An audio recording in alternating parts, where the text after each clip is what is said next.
قامت مؤخرا شركة فيات الجزائر بوضع نظام جديد لمعالجة الطلبات على تشكيلتها من السيارات حسب ما علم به اليوم الخميس من شبكة توزيع العلامة الإيطالية في الجزائر، حيث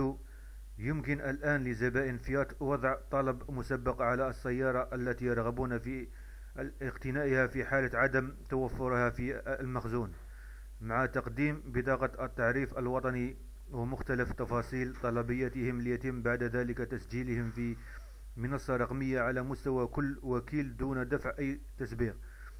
والاتصال بهم مباشرة عند توفر المخزون حسب الترتيب في هذه المنصة. لتبسيط الأمر يمكن النظر إلى هذا النظام كلائحة انتظار رسمية تحتوي على كل المعلومات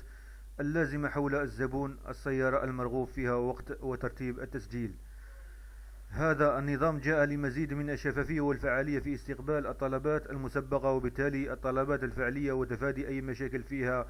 يخص آجال التسليم. إضافة إلى ذلك تسمح هذه اللائحة لفيات الجزائر بالتكيف المستقبلي مع متطلبات الزبائن من ناحية الموديلات، النسخ وحتى الألوان، واستيراد مخزون سيارات يتماشى تماما مع تطلعات الزبائن الجزائريين.